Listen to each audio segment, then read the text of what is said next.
Welcome to Pancakes and Politics Overdrive, presented by PNC Bank. Today's sponsor remarks will be presented by Jeff Donofrio, President and CEO, Business Leaders for Michigan. Hello and welcome to this edition of Pancakes and Politics Overdrive. Business Leaders for Michigan is proud to partner with the Michigan Chronicle and with Hiram Jackson on bringing these important conversations to you.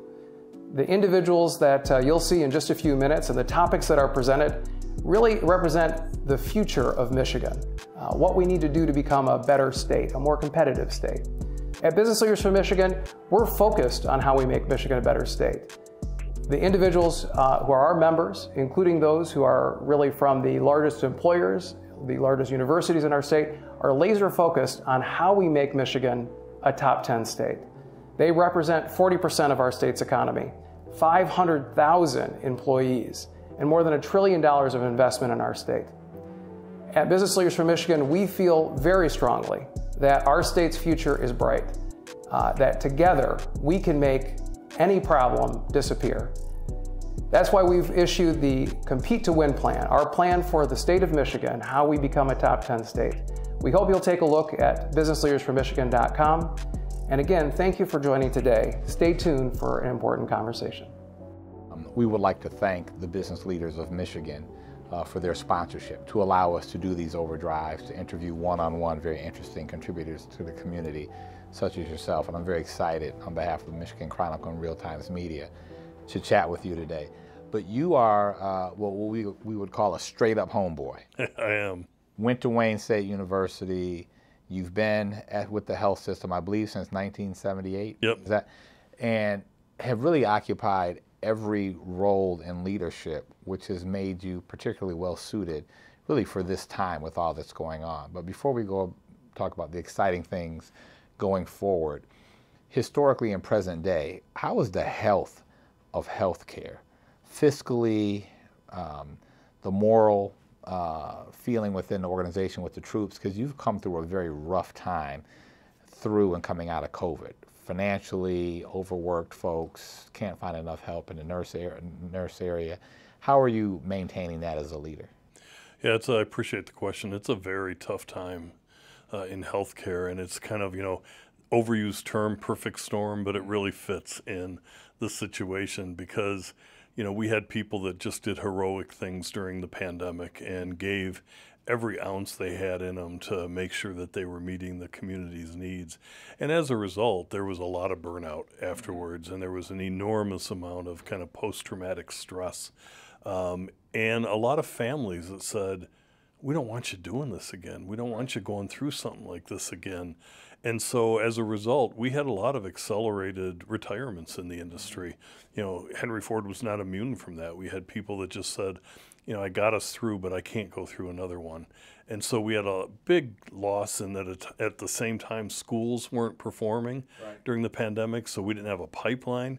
So you created a real challenge. And then the other thing that happened when you had a nationwide shortage of nurses and other staff, there were a lot of agencies that offered extremely lucrative travel deals at incredible rates of pay and housing, for places that people had never visited and had a chance to do so. So we had a lot of our younger, staff, especially those that weren't locked in for other reasons, heck yeah, I'm going to take 6 months in Hawaii, or I'm going to take 6 months and work down in Florida. So, it was really hard. Me too. It was really hard in so many ways. So what do you do when you have a shortage, right? You double down on school, but you also try and keep up with the wage war. And so the economics and the pay for RNs and other things, other job classifications soared. Well, the only challenge with that, good for a nurse, it's a tough job. They deserve to be really well compensated. But the challenge is you're on a fixed payment model for most of your payment through Medicare, Medicaid. So I tell people the math doesn't work. I mean, it's simple math. When your revenue is fixed and your expenses go up at such a great rate. So healthcare has found itself in a significant challenge. Having said that, Henry Ford is doing, I think, better than most. And part of it is because a lot of the individuals that we lost to either travel positions or individuals that retired have found their way back to us. and they said, you know what, we miss the culture, we miss the teamwork, we miss the camaraderie and the mission that we are, so is that particular to your sacred. your healthcare system? I mean, maybe a little brag point, but I think it is. I think that our decades and decades of being true to our mission and not leaving underserved communities resonated with our employees, and the culture that we've created did. And so we had a lot of people, come back and say, I enjoyed my other experiences, but the culture wasn't the same. My relationship with physicians weren't the same. So it's helped in that regard. Having said that, we still suffer from shortages, and we still have individuals that just they just burned out after the pandemic and really can't return to direct patient care. And so we're supporting them in every way that they can. And they're returning sometimes to roles, but not direct patient care. And have the elective surgeries come back to where they were pre-COVID, volume-wise? Yeah, we finally, this year, have seen elective surgeries coming back to the 2019 levels. Inpatient volume has come back to the 2019 pre-pandemic levels, with one exception, and that's technology continued to advance during the whole time of the pandemic. So we are still finding ways to treat people in what was an inpatient stay historically in outpatient basis. I mean, it's hard to imagine that in a relatively short time, hip replacements have gone from a 3 or 4 night inpatient stay to no hospitalization at all. In the morning, surgery in the morning, and home by that afternoon, evening. So that has impacted, volume. But for us, again, because we do such complex care and a lot of things that others can't do, we've been getting an increase in that volume. How do you maintain and, in fact, improve on the morale of the organization when you're operating under those constraints? Well, one thing you do is you're transparent. And so, we are very transparent with our employees, and we, try and talk about our budget like they talk about their family budget at their kitchen table and break it down into simple terms. We show them that we are growing and that we're opening up in new markets and constantly trying to increase revenue by virtue of expanding our market share. And people understand that and they resonate around that. We show them that we're not going to abdicate our responsibility for our mission, even though it's financially challenging to do so. We do a lot of advocacy in Washington, D.C. and in Lansing about the need to support organizations like ours, and we share that with our employees, and we share the victories that come from that. And so we bring them into, really being a part of the enterprise from a knowledge and enterprise basis. And then, I think the key to morale also is helping people understand that we're doing the best we can and that they are first and foremost in our minds. So we're doing a lot of support services. We do a lot of training. We offer more development for our employees today than we did before, and we were always pretty strong. We're helping people find career paths.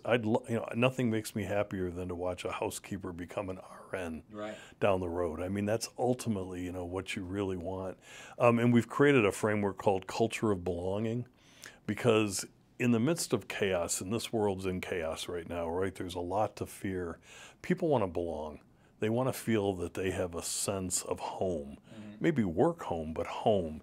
And so we're doing a lot of things to really find out what that means to every employee, because one size doesn't fit all. Right.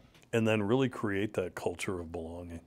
So you talked a little bit about providing support to employees. I want to talk about mental health, 2 different subsets of that. One is, I'm sure, given the grueling nature of COVID and what that meant and the wear and tear it had on the staff, did you have to provide additional mental health support on site for your staff that didn't exist pre-COVID? So we've done numerous things. We have increased the amount of availability of trained therapists to meet with staff, and we do that in a discreet way so that they can have private time to deal with whatever issues they're dealing with. We've also created space throughout our hospital units that are just quiet space where people can go and reflect, or if they need to just break down and get emotional for a few minutes because they've had a really tough case. We now have built into our daily huddles with our team kind of daily messages that are really all around, continuing to keep a healing environment both for patients and for yourself. Nice. And we allow people to acknowledge when they're feeling unsafe emotionally and take a time out, and we support that time out. Surprisingly enough, it's also little things. We have therapy dogs now that roam the halls with their trainer on a regular basis, and staff absolutely love that. Mm-hmm. And just the ability to take a break and pet a wonderful dog for a few minutes. So, there's not one solution, but I would say we're very purposeful and we're very multi-pronged in how we approach this. Not a day goes by throughout the country that we see some incident that oftentimes involves the police trying to deal with someone that may have a mental instability.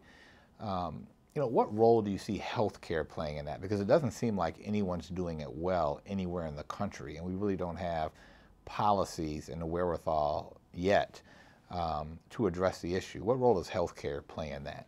Yeah, that's a important and a loaded question, and I will first talk about our obligation to our team members, because the other thing that people don't fully appreciate is that post-COVID, when it just seems like the temperature in this country for a number of reasons has risen, healthcare is seeing that too. Nationwide, we are having record numbers of nurses and other caregivers that are physically and verbally assaulted on a regular basis by either a patient or a family member. And underlying untreated mental illness continues to be a major driver of that. So we've got a massive workplace safety initiative on, and we're teaching all of our caregivers even more on de-escalation training and how to take a situation that's got a lot of anxiety and bring it down a few notches. We're also taking a hard line on patients or family members that assault our caregivers. But to your broader question, mental illness right now, we still are in this loop between sometimes discharge from a penal facility, whether or not they should have been there in the first place or not, to an emergency room, back and forth. And so we're doing a number of things. One is digital visits or virtual visits for behavioral health is something that we've leaned into heavily. And we now have therapists that will do virtual visits, 24/7 with individuals by just using a smartphone. Mm-hmm. And the nice thing about that is with mental illness, sometimes people just don't have the transportation, the means, or just the emotional will to drive to a facility, but they can connect by phone and get some immediate help. The other thing that is coming out, and I think this is going to be the next front. Have you seen a lot of people using that? Absolutely. Absolutely. In fact, interesting thing with behavioral health, it is now the most preferred method by patients. Mm-hmm. And cancellation rates have almost disappeared versus inpatient visits. So reliability and accessibility are soaring. The other thing that AI and digital solutions are doing, which I think is, we're seeing just the tip of the iceberg, is we now have the development of wearables for patients with mental illness. And it's a relationship between their caregiver, therapist, and themselves. And they use a wearable, and then a few times a day, the wearable can click in, and the therapist can listen to the patient, and they can tell by changes in voice, changes in speed of voice, and other things. And it's automatic. Yeah, it's automatic. Whether they're having a difficult time, they can intervene, and what mostly they can tell is, are they taking their medicine? Mm-hmm. And one of the biggest challenges with mental illness is medicine compliance. So people do really well, and then they want to get off the medicine, and they stop taking it, and they cycle back down. So, there's a lot of tools to create more real-time interaction. At the end of the day, though, we need more behavioral health beds, because there are obviously people that have a level of mental health illness that requires hospitalization, and especially, sadly enough, we're seeing that demand really increase in kids. So we are building in a partnership with a national company called Acadia, a brand new adult and adolescent inpatient hospital on our West Bloomfield campus because we had the space in the room there, and I'm really excited for it to open. One of the most sobering things that happens to me is, I get calls fairly frequently, and these are from people of means that will reach out to me at home and say, I've got a child that needs admitted to a mental health facility, and I'm told the nearest bed is 150 miles away. Wow. Is there anything you can do? And I, of course, do everything I can, but I think if that's the experience people of means and access have, think about the people that don't have the ability to call someone like me. So we've got to fix this problem, and we're working with Governor Whitmer, and she's been very supportive of mental health pay parity so that we can attract people into the field. Mm-hmm. And then how's that from a fiscal standpoint? A lot of those people don't have any coverage either, and those people are disproportionately in urban areas where you are. So you've got to probably see over-index in terms of the number of mentally challenged patients that come into your hospital. It is true, although interestingly enough, mental health now is as much a rural problem as it is an urban problem and a growing suburban problem. And it takes on different flavors. The prevalence of mental disease may be certain in certain categories in urban setting, but in rural settings we're seeing so many problems from drug addiction and then a combination of drug addiction and depression, drug addiction and other mental illness. And so in some ways, this will sound funny, but in some ways I'm glad it's now a pervasive issue because it means it affects every legislator's region, every part. And, so you hope that will encourage alignment around, some greater funding sources. Keeping within the theme of community, you have historically and still today are very involved, I don't know where you find the time, on a number of boards and organizations. How important for your professional development as a leader has it been that you be kind of equally involved in the community and those organizations as well as being so committed to work? When I started with Henry Ford, along the way, we were always talking about we wanted to be the most effective at population health, keeping populations healthy. And it became really clear to me that in order to do that, it's far beyond giving the best medical care. If you really want to have a healthy population, you have to have a healthy economy. You have to have a healthy education system. You have to have a healthy arts and social programs in communities, because all of those things make a healthy community and motivate people to be the best form of themselves. And so for me, I see this as an extension of health.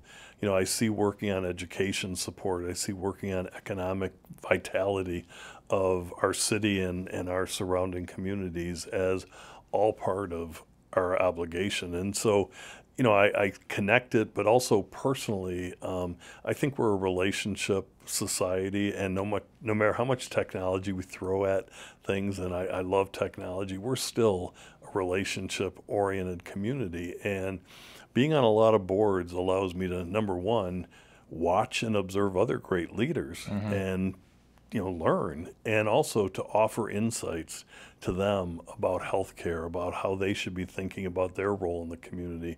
And so, it's a time challenge. There's no question about it, but for me, it's just part of a personal mission.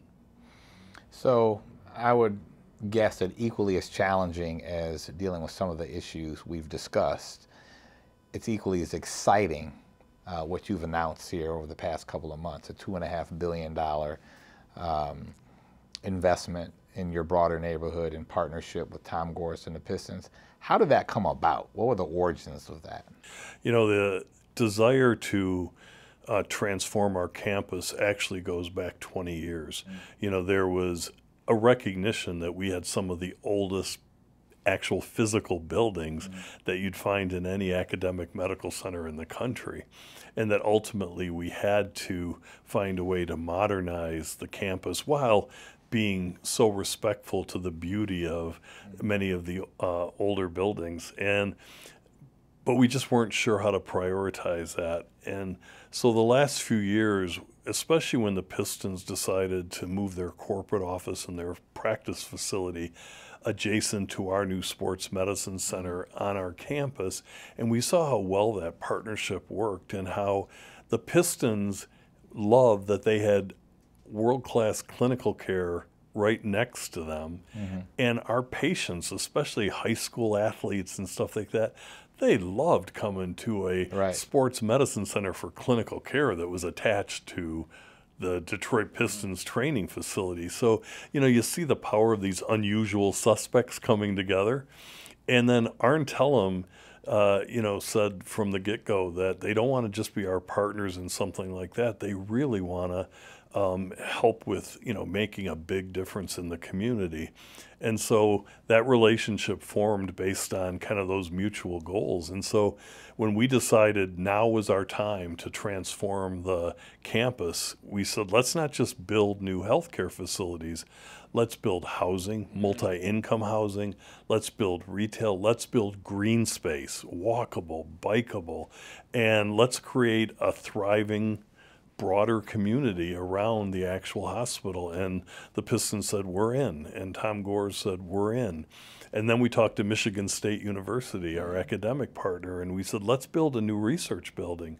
But let's have that research building be focused on population health, really focused on research that helps us really eliminate this drastic difference in life expectancy and health outcome depending on what zip code you live in, what race you are, what gender you are, etc. There's answers to these problems, but it takes some research to really understand what it is that's driving these disparities and then how to get at them. So I love that this is kind of all coming together, and my goal is we'll have within the next 6 months a couple more unusual suspects to announce that are joining our goal, and I really think we will. And so it's exciting when people share the same values. So you hear references since the story has been announced, the news has been announced, to Cleveland Clinic, Mayo Clinic. Will this become a world-class international destination for healthcare, and then what spin-off effect will that have on the Detroit economy? Henry Ford Hospital has a unique role in that we serve as the community hospital for the community that is around Henry Ford Hospital and beyond, and we're a destination for complex care, things that we call tertiary and quaternary care. We have the clinical talent, and now we're going to put the physical environment in to match that talent. And absolutely, I believe that we have and will have the environment that there is no reason that someone from this market should go to a Cleveland Clinic or a Mayo Clinic. I have full respect for those organizations, but we can provide the same services here. We've started an executive health program that's designed to also make sure that there's no reason to leave this town to get that kind of an experience. So it's definitely designed to expand our footprint in complex care. Having said that, though, the community and the local community is going to benefit immensely because we're having a whole new emergency room, and Detroiters deserve a contemporary, state-of-the-art healing environment emergency room and all private rooms, and that's a big deal as well on the inpatient side, and then all new ORs and procedure rooms. So I love that this benefits local and afar, and because the tertiary and quaternary care, to your earlier comment, and the research building with Michigan State, we're not only going to be attracting scientists and researchers from all over the country and all over the world to come see what's going on, but for patients, we'll be attracting even more than we do now from beyond. And, for complex care, sometimes those patients and their families are here for a week, 2 weeks. So, they'll need housing and they'll need hotel space, and they'll dine at restaurants. And, all that economic multiplier that happens for the city is really what excites me.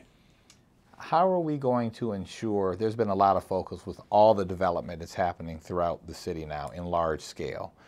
There's been a lot more focus on how the community plays a role in the direction and the formation of what's to come. Have you started thinking about how you will include the community and infuse a lot of historic properties, a lot of older homes, you're building new buildings, so not just from a architectural standpoint, but just infusing the hospital and the growth into the community with the people and having their support in doing so.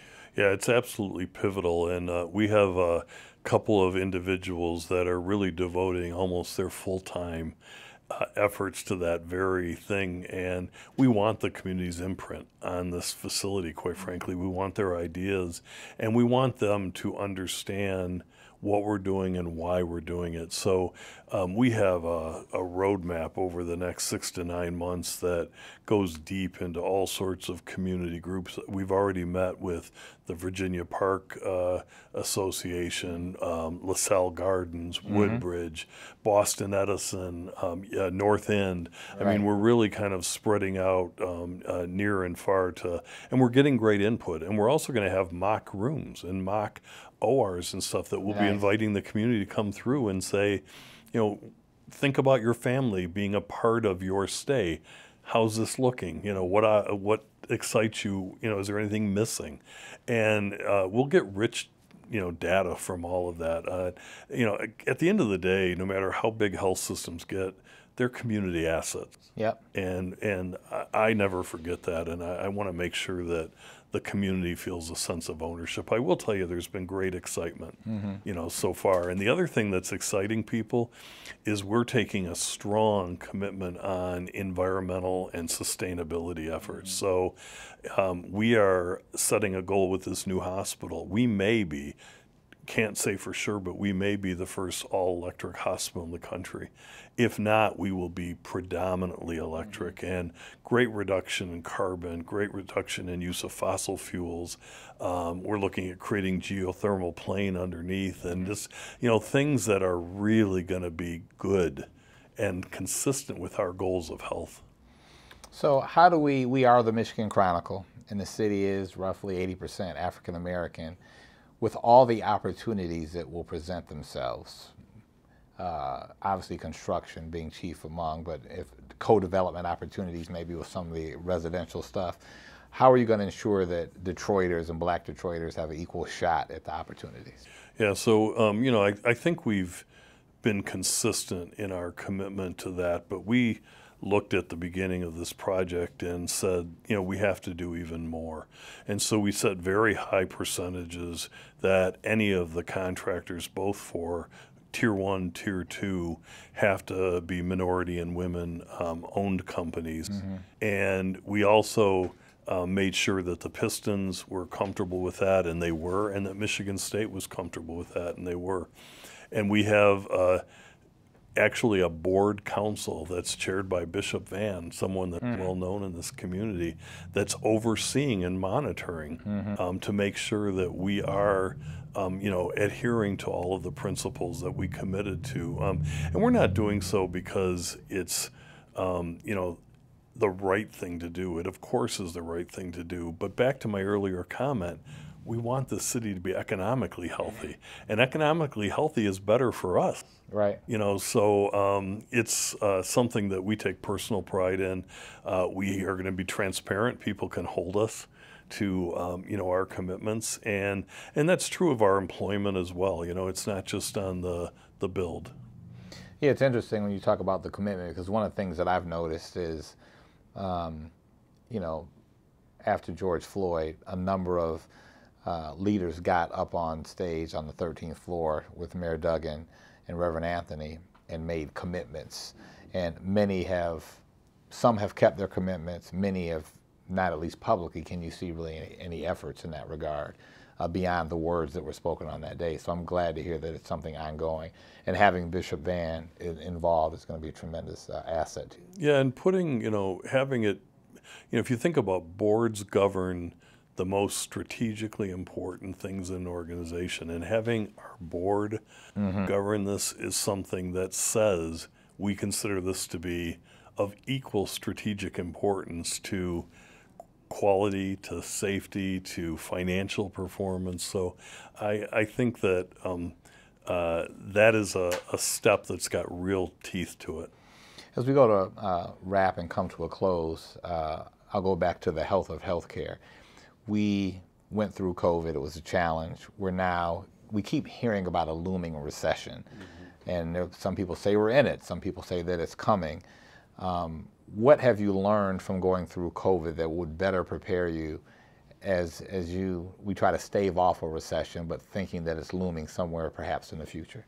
Well, I think that COVID gave us, as sad and as traumatic as it was, and I know both you and I lost personal, friends, but it gave us an ability to look at our organizations and, where was there inefficiency? Because in a crisis, all of a sudden, you have to just stop kind of doing things the way you do and do them the way that they need to take care of the moment. And so it's accelerated for us things like using technology so that, you don't have to wait on hold for a long time to get someone to be able to help you scheduling an appointment. You can go to our portal and do it. And I think those are things that we now know we need to do, and we need to do faster than we've ever done before. So we are leaning in heavily on technology-based solutions since COVID. And I do think that it ultimately is going to help the economy, because then we're eliminating kind of, waste, if you will, because we're creating a much more efficient model and much more consumer-friendly model. I can't imagine personally going back to the days where, I would be on the phone trying to get a plane ticket scheduled versus being able to do it and have all the choices in front of me on the app. So we have a healthcare app called MyChart. I'm on it. Yeah, and I'll tell you what, it is so helpful, not only at creating efficiency, but engaging you as a consumer in your own health. You can't run away. I have to look at my record trended over multiple years, and so I know when I'm making progress and when I'm not. I don't even have to wait for the physician to tell me. Right. And that's empowering. But on the efficiency side, it's just back to leveraging technology. I do think that while we're in a recession, I also think that there is a lot of opportunity for investment that's still going on. And, you could say, wow, you're building and making the biggest investment in your company's history at a time that interest rates are up and there's some recession. But the reality is you got to take the long view.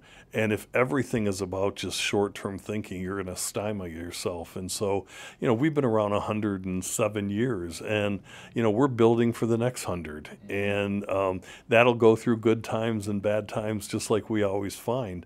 But I think you have to will your way through some of these, economic challenges. And one of the things that I'm very excited about is, we're looking for about $500 million in philanthropy as part of the support of this enterprise. And, this is not a normal project. This is a next 50, 100 years, transform the city, transform our hospital. Cities that have a really state-of-the-art academic medical center in them, like we see in Pittsburgh, like you see now in Atlanta, like you see in Philadelphia, the economic multiplier is just phenomenal, what it does, right? And so our donor community, as I've been making a lot of visits, they understand that this is our time, this is our moment, we have to seize the day. They're not saying, what the economy's not perfect, come back when it is. That's a self-fulfilling prophecy. Well, look, I would say, Bob, that I personally thank you because I look at, as do many, Henry Ford Health System as a part of the community, like we have ownership in the system. It's my family, our personal physician is at the hospital. I have my chart and I do look at it. Sometimes I don't want to look at it, but I have to look at it. But it's got to be an exciting time for you as a leader to take the hospital out of trying times and looking for a long, bright future. I mean, these projects are going to take years. This is nothing that's going to happen in 1 or 2 years. And so hopefully you'll stick around through completion. But thank you for your service. Thank you for your commitment to the community. Thank you for your contributions. And thank you very much for being here today. Thank you, Dennis.